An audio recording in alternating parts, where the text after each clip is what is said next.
수고하고 무거운 짐진 자들아 다 내게로 오라. 내가 너희를 쉬게 하리라.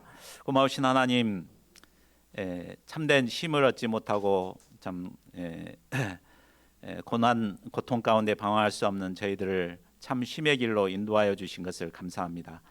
그러나 저희가 참 예수님의 참 초청을 깨닫지 못하고 여전히 무거운 짐을 지고 살아가기 쉬운 것을 깨닫습니다. 오늘 말씀을 통해서 우리가 참 쉼을 얻기 위해서 무엇이 필요한가 깊이 배우고 영접할 수 있도록 도와주시옵소서.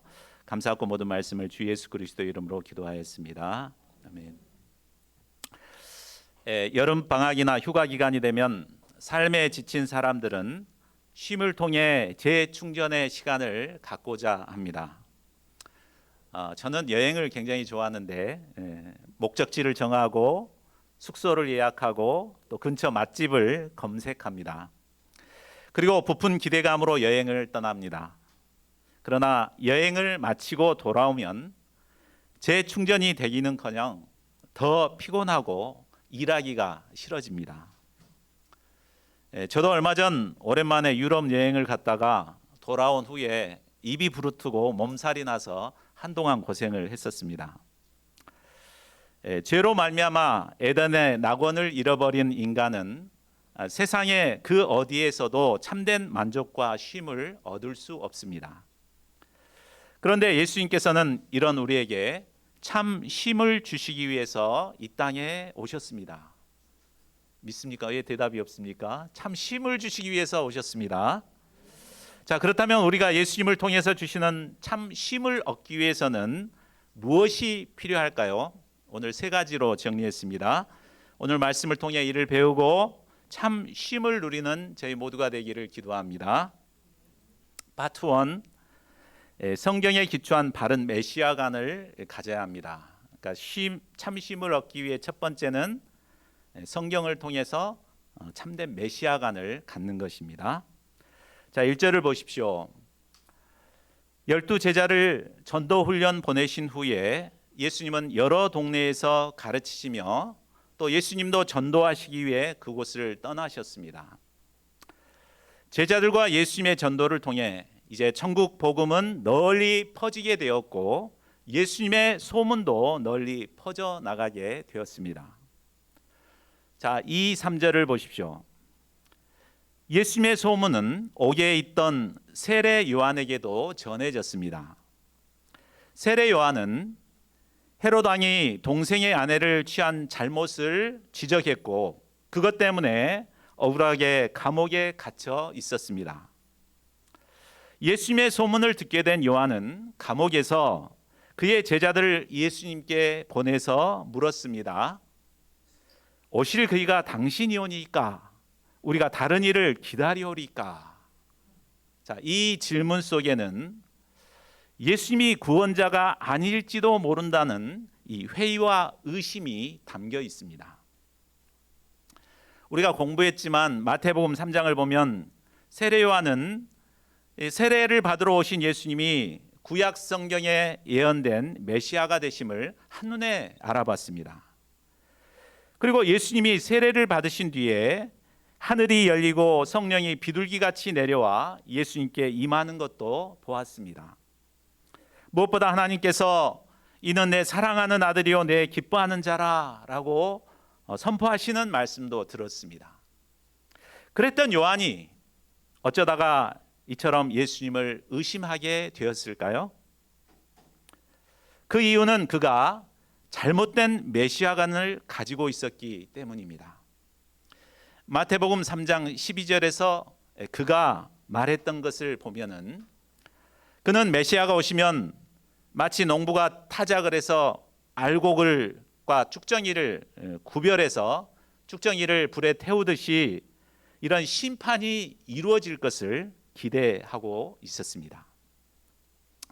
그의 생각대로라면 자신을 감옥에 가둔 헤롯은 심판을 받고 자신은 예수님과 함께 이 세상을 통치해야 할 것 같습니다. 그러나 예수님은 시대의 불의에 대해서는 아무런 관심이 없으셨습니다. 오로지 가난한 자들과 병든 자들만 돌보고 있으셨습니다.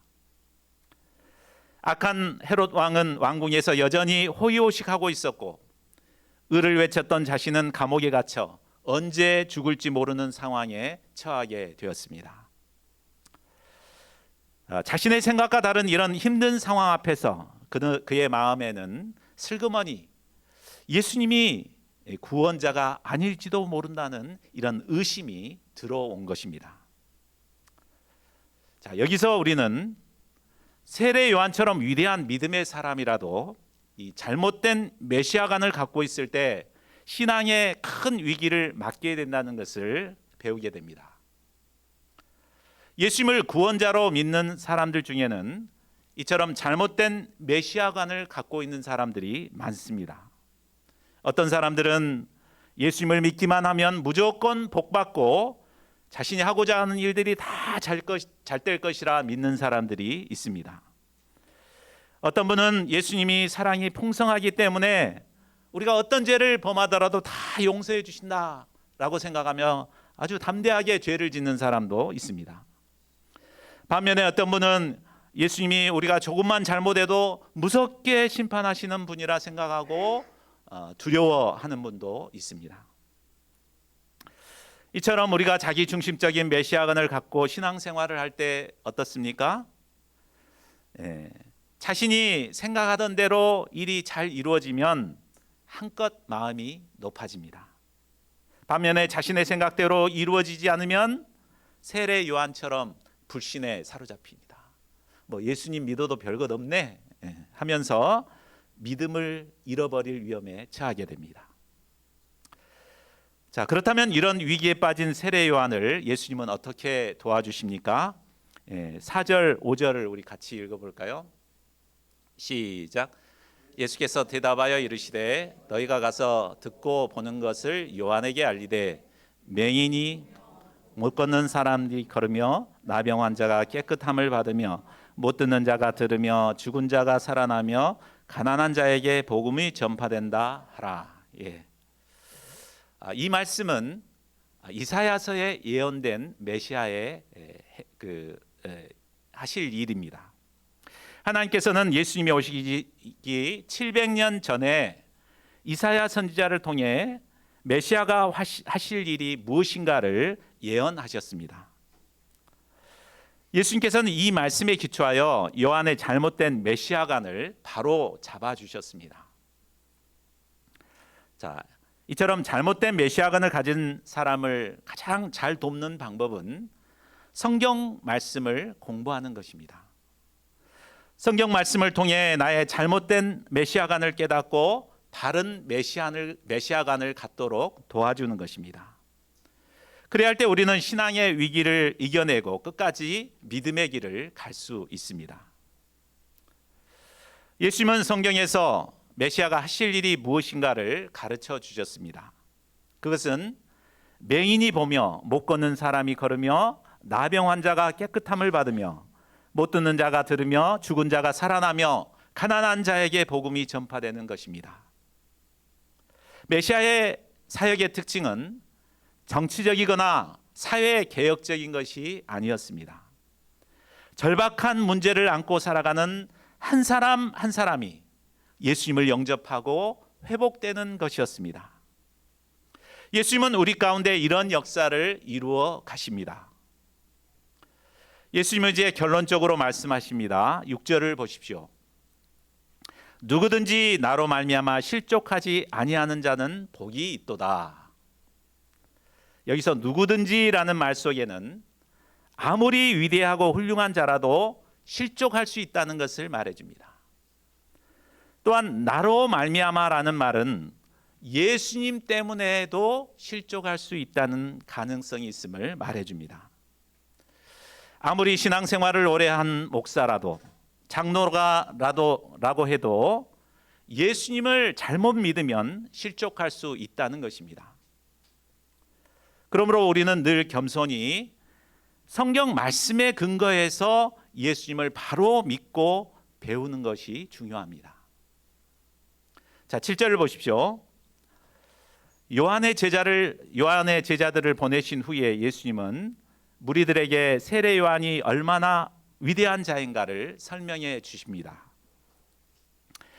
예수님께서 오시기 전 사람들은 세례 요한에게 세례를 받기 위해 광야로 나갔습니다.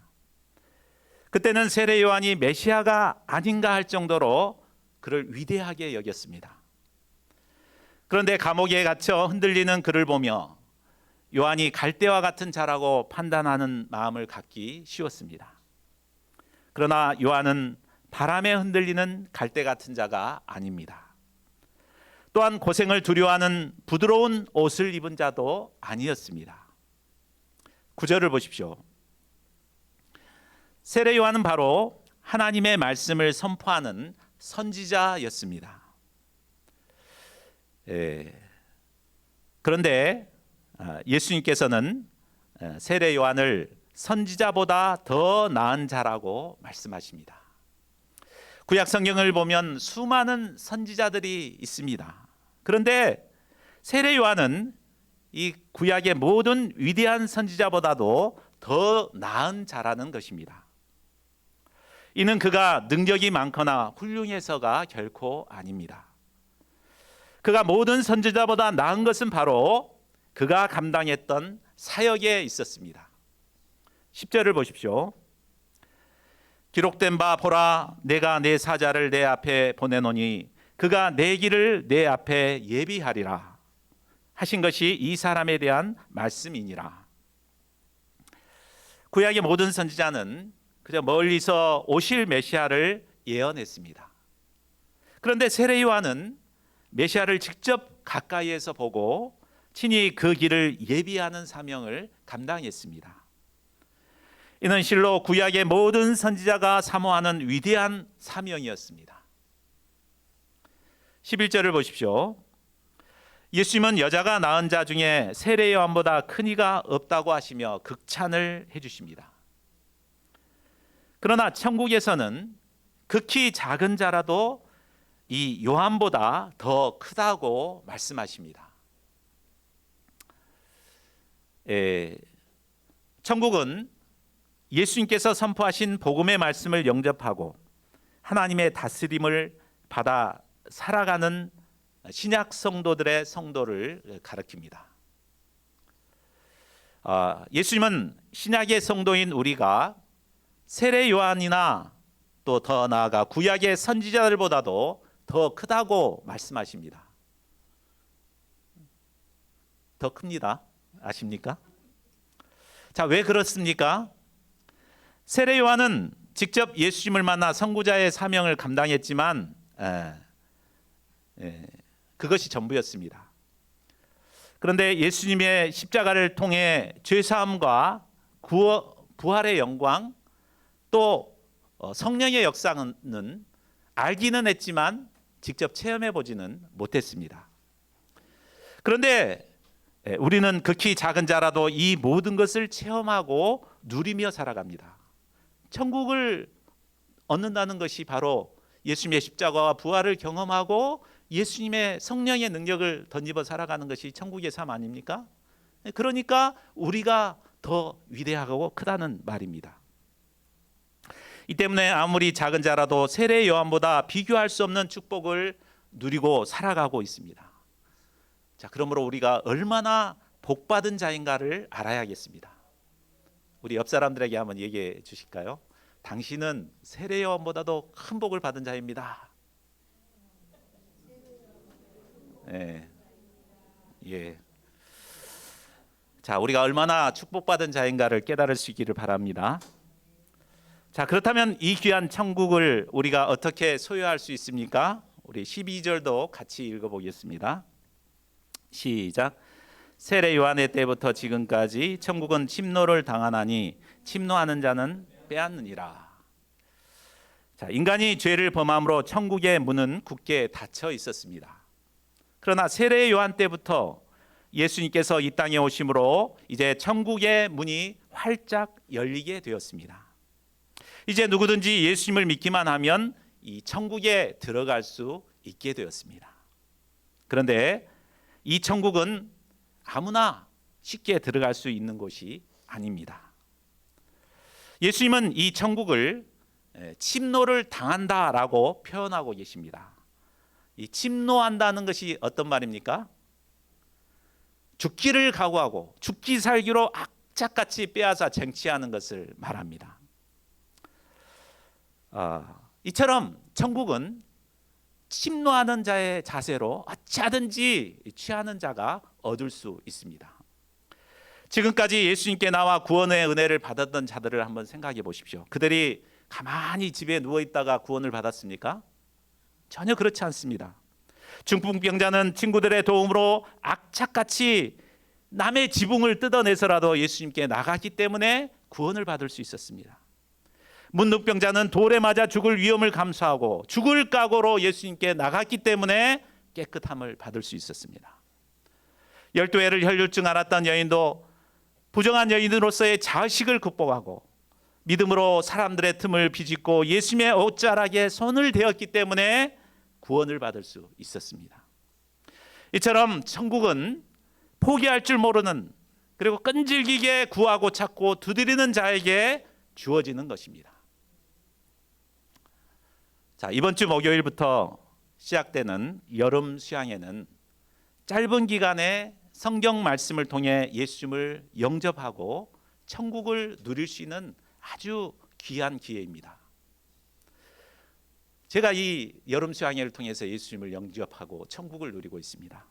또한 우리 모든 목자님들, 선교사님들 대부분이 이 여름 수양회를 통해서 예수님을 영접했을 것입니다. 그러나 이 천국은 하늘에서 감 떨어지기를 기다리며 가만히 있는다고 주어지는 것이 결코 아닙니다. 천국은 침노하는 자의 것입니다. 이번 기회를 마지막이라고 생각하고 우리가 악착같이 싸워 쟁취하는 자들이 될 수 있기를 바랍니다. 이를 통해 우리가 구원자 예수님을 깊이 영접하고 천국의 은혜를 누리는 자들이 될 수 있기를 간절히 기도합니다. 파트 2, 자기 생각과 고집을 버리고 회개해야 합니다. 참심을 얻기 위한 두 번째는 자기 생각과 고집을 버리고 회개해야 한다는 것입니다. 자, 그런데 안타깝게도 예수님 당시 사람들은 그렇지 못했습니다. 16, 17절을 보십시오. 예수님은 당시 시대를 가리켜 장터에서 노는 아이들의 비유를 하고 있습니다. 자, 예수님의 비유를 보면 두 종류의 사람들이 등장합니다. 이해하기 쉽게 하기 위해서 그림을 AI로 만들었는데 한번 보실까요?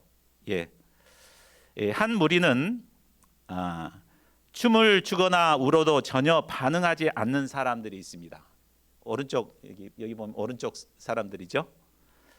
또 다른 하나는 자신의 요구대로 따라주지 않는 사람을 책망하고 정죄하는 사람 부류가 있습니다. 자, 그렇다면 이 둘 중에 예수님은 누구를 이 세대에 비유하신 것일까요? 여기 방관하는 사람들을 비유했다라고 생각하신 분 손 들어보실까요? 아니면은 판단하는 사람이 이 세대에 비유하셨다. 저는 둘 다라고 생각합니다. 아마 안 드신 분도 다 그렇게 공감하셨을 것 같습니다. 당시 사람들은 예수님께서 아무리 간곡히 호소했지만 전혀 반응을 하지 않는 사람들이 많았습니다. 그런데 그 세대에는 그런 사람들만 있는 것이 아니었습니다. 일부는 자신이 생각하고 요구하는 대로 행하지 않는 사람에 대해 비난하는 마음으로 대하는 자들이 많았습니다. 대표적인 사람이 바로 바리새인이겠죠. 그들은 예수님이 귀신 들린 자를 고치자 귀신의 왕을 의지하여 귀신을 쫓아낸다며 예수님을 비난했습니다. 그런데 이런 일은 바리새인들의 문제만이 아니었습니다. 그 세대의 많은 사람들이 그런 자세로 복음을 영접하지 않았습니다. 18, 19절을 보십시오. 그 세대 사람들은 세례 요한이 광야에서 메뚜기와 석청을 먹자 요한이 귀신 들렸다고 비난을 했습니다. 그러다가 예수님께서 와서 세리와 죄인들과 함께 먹고 마시자 이제는 예수님이 먹기를 탐하는 자요 포도주를 즐기는 자요 세리와 죄인의 친구라고 맹비난을 했습니다. 오늘날의 이 시대도 당시와 다르지 않습니다. 복음을 전할 때 아무런 관심도 없고 반응을 보이지 않는 사람들이 참 많습니다. 또 적극적으로 자기 생각이나 요구를 따라 복음의 일꾼들을 비난하고 정죄하는 사람들도 많습니다. 예수님은 이런 자들을 향해 지혜는 그 행한 일로 인하여 옳다함을 얻느니라고 말씀하십니다. 참 지혜는 내 생각이나 판단으로 결정되는 것이 결코 아닙니다. 바로 그가 행한 일로 결정됩니다. 하나님께서는 장차 그 사람의 행위에 따라 심판하십니다. 복음을 듣고도 무관심했던 자들이나 복음을 전하는 자를 자기 잣대로 함부로 판단하고 정죄했던 자들은 바로 그 행위대로 무서운 심판을 받게 될 것입니다. 21절에서 24절을 보십시오. 이 고라신, 벳세다 그리고 가버나움은 예수님께서 권능을 가장 많이 베푸신 지역이었습니다. 그들은 구약의 선지자들이 그토록 보기를 소망했던 메시아를 직접 눈으로 볼 수 있었고 또 그 크신 권능도 직접 체험하고 목격했습니다. 그들은 예수님의 가르치시는 말씀을 통해 자신을 돌아보고 회개해야 마땅했습니다. 그러나 그들은 예수님을 영접하지도 않고 회개하지도 않았습니다. 만일 이방 땅 두로와 시돈에서 이 권능을 행했더라면 그들은 벌써 베옷을 입고 회개했을 것입니다. 자, 그렇다면 그들이 회개하지 않는 이유가 무엇입니까? 그것은 그들의 생각과 고집을 내려놓지 못한 것입니다. 한마디로 교만했기 때문입니다. 예수님은 가버나움을 책망하시면서 말씀하셨습니다. 가버나움아, 내가 하늘에까지 높아지겠느냐?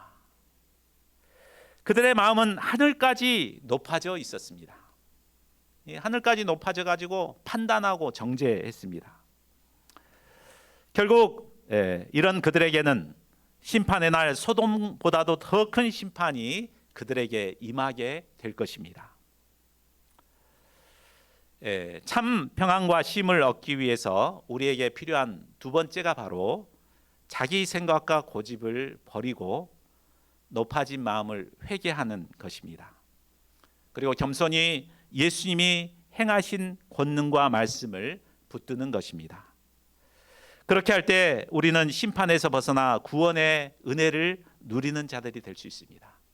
이 시간 우리가 높아진 마음을 내려놓고 겸손히 예수님께 순종할 수 있는 자들이 되기를 기도합니다. 파트 3, 예수님의 초청에 겸손히 응답해야 합니다. 25절에서 30절입니다. 예수님은 교만하고 완악한 자들로 인하여 깊이 탄식하셨습니다. 그러나 동시에 소수의 겸손한 자들이 있음을 보시고 감사하셨습니다. 자, 25절을 보십시오. 천지의 주제이신 아버지여, 이것을 지혜롭고 슬기 있는 자들에게는 숨기시고 어린 아이들에게는 나타내심을 감사하나이다. 여기서 지혜롭고 슬기 있는 자들은 자신이 스스로 지혜롭고 슬기 있다고 생각하는 교만한 자들을 말합니다. 이런 자들은 자신이 다 안다고 생각하기 때문에 결코 배우려고 하지 않습니다. 그런데 반면에 어린 아이들이 있습니다. 이들은 자신의 부족함을 알고 어찌하든지 배우고자 하는 겸손한 자들입니다. 예수님은 교만하여 배척하는 다수의 많은 사람보다도 어린 아이들과 같은 이런 소수의 사람들에게 주목하셨습니다. 아무리 세상이 악하고 교만할지라도 하나님께서는 이런 어린아이와 같이 순수하고 겸손한 자들을 예비해 놓으셨습니다. 그리고 이런 자들을 통해 하나님의 나라를 이루어 가십니다. 이것이 바로 하나님의 뜻이요, 하나님께서 구원 역사를 이루어 가시는 방법입니다. 오늘날 불신의 시대에 참 아무도 복음을 영접하지 않는 것 같습니다. 그러나 이러한 시대에도 하나님께서는 소수의 어린아이와 같은 자들을 우리에게 보내주십니다. 우리는 이 불신의 시대를 바라보지 말고 하나님께서 보내주신 이 소수의 어린아이 같은 자들에게 집중해야 합니다. 그리고 그들에게 천국을 소개하고 천국을 누리도록 도와야 합니다. 자, 그러면 예수님은 어린아이와 같은 자들을 어떻게 섬기십니까? 27절을 보십시오. 예수님은 먼저 하나님 아버지와 아들 예수님, 그리고 아들 예수님과 아들의 계시를 받은 자들의 관계를 설명해 주십니다. 여기서 핵심되는 단어가 바로 안다라는 단어입니다. 이 단어는 헬라어로 에피기노스코, 높은 에피기노스코, 안다, 깊이 알아가는 것을 말합니다. 이것은 지식적으로 아는 것이 아니라 인격적인 친밀함을 통해서 깊이 알아가는 것입니다. 아들의 소원대로 계시를 받은 자들은 하나님과 예수님의 관계처럼 하나님과 친밀한 관계를 맺게 된다는 말입니다. 그런데 불완전하고 연약한 우리가 어떻게 거룩하고 무한하신 하나님과 친밀한 관계를 맺을 수 있습니까? 이것은 육신의 몸으로 오신 성자 예수님을 우리가 깊이 교제하고 알아갈 때 가능합니다. 골로새서 1장 15절은 예수님께서 보이지 아니하시는 하나님의 형상이라고 말씀하십니다. 즉 우리가 성경 말씀을 통해서 이 예수님을 깊이 알아가게 되면 우린 자연스럽게 하나님을 깊이 알게 되고 하나님과 친밀한 관계를 맺게 된다는 말입니다. 지금까지 예수님은 성경 말씀에 기초하여 바른 메시아관을 가져야 함을 가르쳐 주셨습니다. 또한 자기 생각을 회개하고 어린아이와 같이 겸손히 예수님을 배우는 자가 되어야 함을 가르쳐 주셨습니다. 이제 예수님은 수고하고 무거운 짐을 지고 살아가는 모든 자를 초청하십니다. 우리 다 같이 28절에서 30절을 같이 읽어보겠습니다. 시작. 수고하고 무거운 짐진 자들아 다 내게로 오라. 내가 너희를 쉬게 하리라. 나는 마음이 온유하고 겸손하니 나의 멍에를 메고 내게 배우라. 그리하면 너희 마음이 쉼을 얻으리니 이는 내 멍에는 쉽고 내 짐은 가벼움이라 하시니라. 예수님은 수고하고 무거운 짐진 자들을 초청하십니다. 수고하고 무거운 짐진 자들아 다 내게로 오라. 내가 너희를 쉬게 하리라. 사람들은 저마다 수고하며 살아가고 있습니다. 창세기를 보면 인간은 죄를 범함으로 참된 안식의 동산인 에덴 동산을 잃어버렸습니다. 죄를 범한 인간은 얼굴에 땀을 흘리며 수고해야만 먹고 살 수 있는 존재가 되어버렸습니다. 사람들은 무거운 짐을 지고 살아갑니다. 학생들에게는 학업의 짐이 있고 또 졸업 후에는 안정된 직장을 얻는 것이 큰 짐입니다. 직장을 가진 학사님들은 결혼과 내 집 마련의 짐, 그리고 자녀 양육의 짐을 지고 살아갑니다. 그런데 수많은 짐 중에서도 가장 무거운 짐이 있는데 그것은 바로 죄의 짐입니다. 아무리 좋은 환경에서 풍요로운 삶을 살더라도 죄의 짐은 우리를 무겁게 짓누르고 고통과 갈등에 시달리게 합니다. 또한 죄에는 반드시 형벌이 따르기 때문에 영원한 심판에 대한 두려움에 시달리게 합니다. 사람들은 이러한 무거운 짐에서부터 벗어나기 위해 나름대로 노력합니다. 잠을 많이 자기도 하고 컴퓨터 게임에 몰입하기도 합니다. 좀 고상한 사람들은 등산을 하거나 음악 감상을 하거나 운동을 하거나 여행을 다닙니다. 과거 저처럼 술을 마시고 노래방에서 고래고래 소리를 지르는 사람도 있습니다. 그러나 이런 노력에도 불구하고 그 어느 곳에서도 참 쉼을 얻을 수 없습니다. 쉼을 얻고자 하는 과정에서 또다시 죄를 짓게 되고 죄의 짐으로 인해 더욱 피곤한 인생을 살아갑니다. 예수님은 바로 이런 인생들을 초청하고 계십니다. 수고하고 무거운 짐진 자들아 다 내게로 오라. 내가 너희를 쉬게 하리라.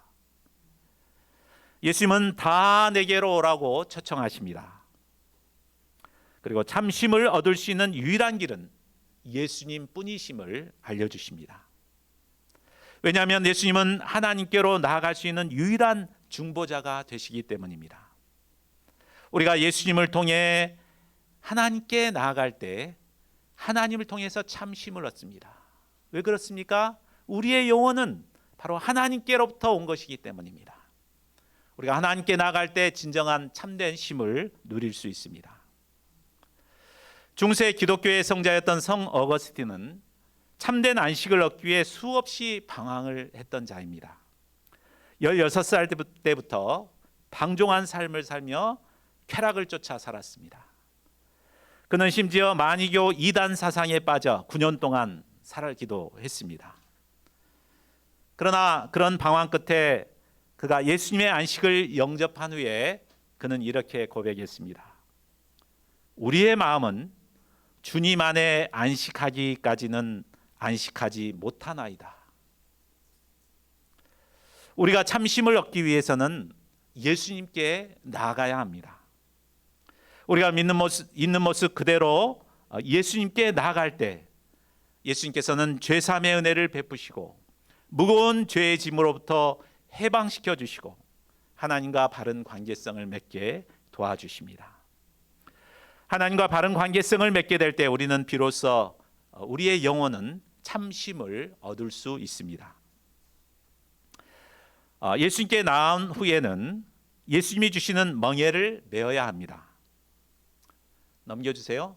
이 멍에가 뭔지 아시죠? 이 멍에는 달구지나 쟁기를 끌 때 소나 말의 목에 가로오는 구부러진 막대기를 의미합니다. 그래서 이것은 귀찮고 힘들고 이렇게 버겁기도 하지만 힘을 받쳐주기 때문에 참 힘을 내서 짐을 끌 수가 있습니다. 멍에가 좋으면 소가 힘을 잘 쓰고 편안히 밭을 갈 수가 있습니다. 그런데 멍에가 좋지 않으면 불편하고 고생을 많이 하게 됩니다. 세상에 멍에를 매면 그 멍에는 우리에게 큰 고통을 주고 무겁게 짓누릅니다. 그러나 예수님께서 주시는 멍에는 가볍습니다. 예수님이 주시는 멍에는 무엇일까요? 이것은 예수님을 배우기 위해 감당하는 모든 것을 의미한다고 할 수 있습니다. 성경 말씀을 공부하는 것, 또 주일 예배를 통해서 예수님을 예배하는 것, 또 매일 일용할 양식을 감당하고 기도하는 것이 이것에 해당된다고 할 수 있습니다. 자, 이것이 멍에이기 때문에 때로는 이것이 참 힘들고 귀찮게 여겨질 때가 있습니다. 어떤 때는 모든 걸 다 내려놓고 그냥 몇 주간 푹 쉬고 싶을 때도 있습니다.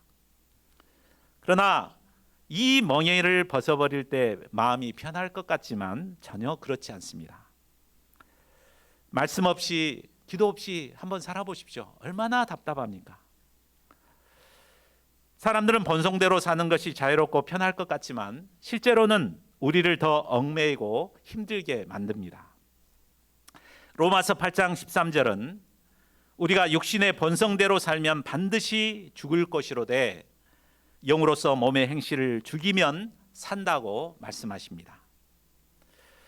부담스럽고 힘들지만 어찌하든지 몸의 행실을 죽이고 예수님이 주시는 멍에를 짊어질 때 살아나게 됩니다. 마음으로부터 예수님이 주시는 멍에를 메고 예수님을 배우고자 할 때 우리는 위로부터 오는 은혜와 평강을 누리게 됩니다. 이때 우리가 안고 있던 모든 수고와 아픔은 모두 사라지고 진정한 영혼의 참된 쉼과 만족을 누릴 수 있습니다.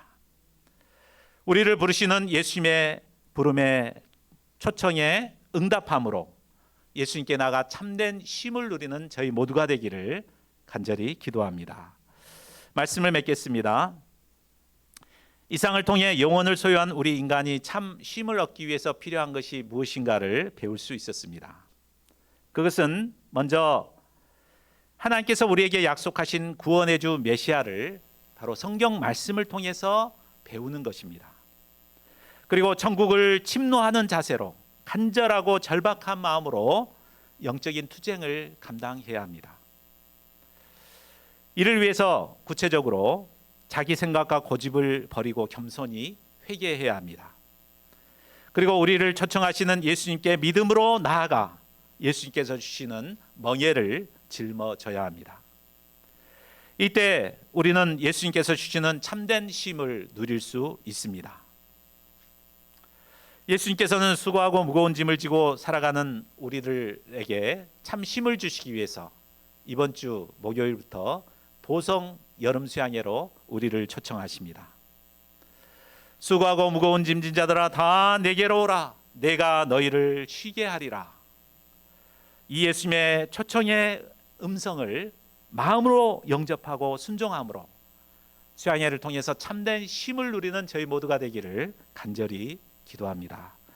우리 요절 말씀 읽고 기도하는 시간 갖겠습니다. 시작. 수고하고 무거운 짐진 자들아 다 내게로 오라. 내가 너희를 쉬게 하리라.